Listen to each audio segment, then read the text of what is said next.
মৰমৰ ছাত্ৰ ছাত্ৰীসকল, তোমালোক সকলোকে MD টিউটৰিয়েল চেনেলটোলৈ স্বাগতম জনাইছোঁ।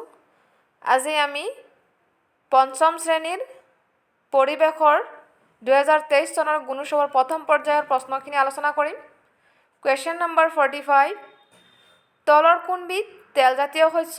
অপশ্যন এ ৰহৰ, বি জালুক, চি জিৰা, ডি তিল। ইয়াৰ শুদ্ধ উত্তৰটো হ'ব অপশ্যন নম্বৰ ডি তিল। তিলটো হ'ল তেলজাতীয় শস্য। কুৱেশ্যন নম্বৰ 46, ভিটামিন ডিৰ অভাৱত শৰীৰত কেনেধৰণৰ অসুস্থতাই দেখা দিয়ে? অপশ্যন এ হাড়ৰ গঠন দুৰ্বল হয়, অপশ্যন বি হাড় কোমল আৰু বেকা হয়, অপশ্যন চি মাংসপেশী দুৰ্বল হয়, ডি দাঁতৰ আলু ওখহে। ইয়াৰ শুদ্ধ উত্তৰটো হ'ব অপশ্যন নম্বৰ বি হাড়ৰ কোমল আৰু বেকা হয়। কুৱেশ্যন নম্বৰ 47, কাষৰ ছবিখনে কি বতৰ সূচাইছে?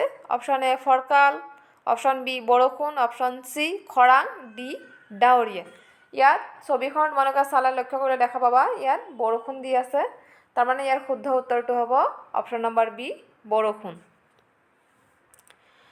কুৱেশ্যন নম্বৰ 48, বাৰিষা কালত কোনটো গোটৰ শাক পাচলিৰ খেতি কৰিবা? এ ফুলকবি, বন্ধাকবি, মটৰ, বি জিকা, লেচেৰা, ভাতকেৰেলা, চি ওলকবি, মূলা, গাজৰ, অপশ্যন ডি বিলাহী, বিন, উৰহি। ফুলকবি, বন্ধাকবি, মটৰ আৰু ওলকবি, মূলা, গাজৰ, বিন সেইখিনি খৰালি কালৰ শাক পাচলি, আৰু অপশ্যন নম্বৰ বি জিকা, লেচেৰা, ভাতকেৰেলা এইখিনি হ'ল বাৰিষা কালৰ শাক পাচলি। অপশ্যন নম্বৰ বিটো শুদ্ধ।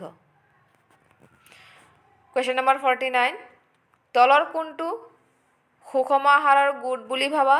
এ ৰুটি, ভাত, ঘি, বিস্কুট, মিঠাই, অপশ্যন বি ভাত, দাইল, বাদাম, সেউজীয়া শাক পাচলি, পানী, অপশ্যন নম্বৰ চি তেল, ঘিউ, নাৰিকল, চিৰা, পানী, অপশ্যন ডিত আছে ফল মূল, সেউজীয়া শাক পাচলি, নেমু, আমলখি, চেনি।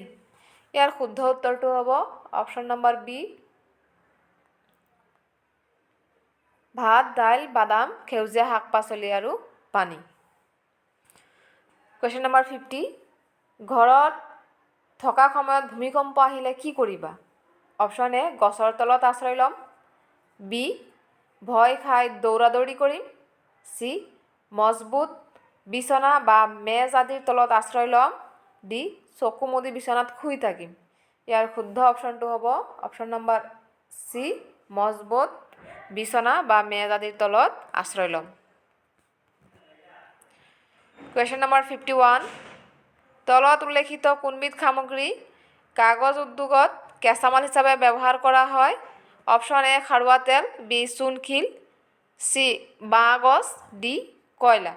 ইয়াৰ শুদ্ধ উত্তৰটো অপশ্যন নম্বৰ চি বাঁহগছ। কাগজ উদ্যোগত বাঁহগছ কেঁচামাল হিচাপে ব্যৱহাৰ কৰা হয়। কুৱেশ্যন নম্বৰ 52, তলৰ কোনবিধ সৰ্বভোজী প্ৰাণী? এ কেঁকুৰা, বি মহ, চি শামুক, ডি মানুহ। ইয়াৰ শুদ্ধ উত্তৰটো হ'ব অপশ্যন নম্বৰ ডি মানুহ। সৰ্বভোজী মানে যিয়ে চব খায়, ভাত মানে শাক পাচলি, ফল মূল, মাছ মাংস চব খায়, তাক সৰ্বভোজী প্ৰাণী বুলি কোৱা হয়। তো ইয়াৰ সৰ্বভোজী প্ৰাণী হ'ল মানুহ। কুৱেশ্যন নম্বৰ 53, তলৰ কোনবিধ পেলনীয়া বস্তু কেঁচু সাৰ তৈয়াৰত ব্যৱহাৰ কৰিব পাৰি? অপশ্যন এ শাক পাচলিৰ পেলনীয়া অংশ, অপশ্যন বি কাঁচৰ টুকুৰা, অপশ্যন চি ভঙা লোহাৰ টিন, অপশ্যন ডি পেলনীয়া প্লাষ্টিক। ইয়াৰ শুদ্ধ উত্তৰটো হ'ব অপশ্যন নম্বৰ এ শাক পাচলিৰ পেলনীয়া অংশ। কুৱেশ্যন নম্বৰ 54, শুদ্ধ খাদ্য শৃংখলটো বাছি উলিওৱা। অপশ্যন এত আছে সাপ, ঘাঁহ, ফৰিং, ভেকুলী, বিত আছে ভেকুলী, সাপ, ফৰিং, ঘাঁহ,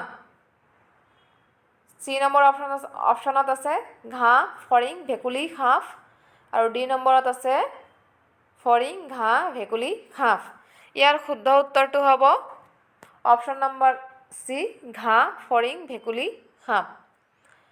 সকলো খাদ্য শৃংখলৰে প্ৰথম আৰম্ভণিতে থাকে উদ্ভিদ বা ঘাঁহ, উদ্ভিদ জাতীয় গছ বা কিবা ঘাঁহ এইবিলাক থাকিব। তো ইয়াৰ শুদ্ধ উত্তৰটো প্ৰথমে ঘাঁহক খাব ফৰিঙে, ফৰিঙক খাব ভেকুলীয়ে, আৰু ভেকুলীক খাব ঘাঁপে।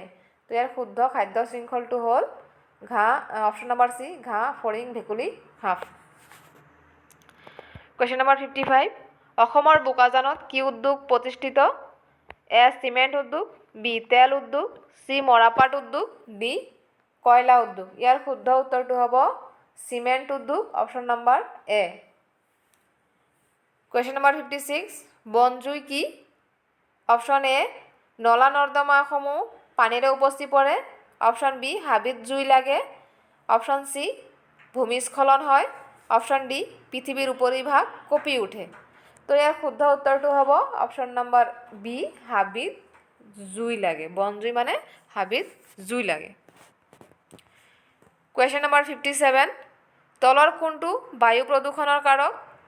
অপশ্যন এ যান বাহনৰ শব্দ, অপশ্যন বি গৰু ম'হক জলাশয়ত গা ধোৱা, অপশ্যন চি শাক পাচলিৰ পেলনীয়া অংশ মাটিত পুতি থোৱা, অপশ্যন ডি উদ্যোগৰ পৰা নিৰ্গত হোৱা ধোঁৱা। তো ইয়াৰ শুদ্ধ উত্তৰটো হ'ব অপশ্যন নম্বৰ ডি, উদ্যোগৰ পৰা নিৰ্গত হোৱা ধোঁৱাই বায়ু প্ৰদূষণৰ এটা প্ৰধান কাৰক। কুৱেশ্যন নম্বৰ 58, বায়ুমণ্ডলত থকা জলীয় ভাস্পৰ পৰিমাণ জোখা কোনবিধ সঁজুলিৰ তলৰ চিত্ৰত দিয়া হৈছে? ইয়াত এটা তোমালোকে চিত্ৰ দেখি পাইছা, এইটো কিহৰ কোনবিধ সঁজুলিৰ চিত্ৰ বুলি আমাক লিখিব দিছে। তো ইয়াত এ নম্বৰত আছে হাইগ্ৰমিটাৰ, বি নম্বৰত আছে থাৰ্মমিটাৰ, চি নম্বৰত আছে বায়ুমোজা, ডি নম্বৰত আছে এনিমমিটাৰ। তো কৈছে আমাৰ বায়ুমণ্ডলত থকা জলীয় ভাস্পৰ পৰিমাণ জোখা যন্ত্ৰবিধ হ'ল হাইগ্ৰমিটাৰ, অপশ্যন নম্বৰ এটো শুদ্ধ। এইটো হ'ল হাইগ্ৰমিটাৰৰ চিত্ৰ। আৰু বি নম্বৰত আছে থাৰ্মমিটাৰ, থাৰ্মমিটাৰটো হ'ল উষ্ণতা জুখিবলৈ ব্যৱহাৰ কৰা হয়। আৰু চি নম্বৰত আছে বায়ুমোজা, বায়ুমোজাটো বতাহৰ দিশ নিৰ্ণয় কৰিবলৈ ব্যৱহাৰ কৰা হয়। আৰু ডি নম্বৰত আছে এনিমমিটাৰ, এনিমমিটাৰৰ দ্বাৰা আমি বতাহৰ গতিবেগ নিৰ্ণয় কৰিব পাৰি। তো ইয়াৰ শুদ্ধ উত্তৰটো অপশ্যন নম্বৰ এ হাইগ্ৰমিটাৰ। হাইগ্ৰমিটাৰৰ দ্বাৰা আমি বায়ুমণ্ডলত থকা জলীয় বাষ্পৰ পৰিমাণ জুখিব পাৰি।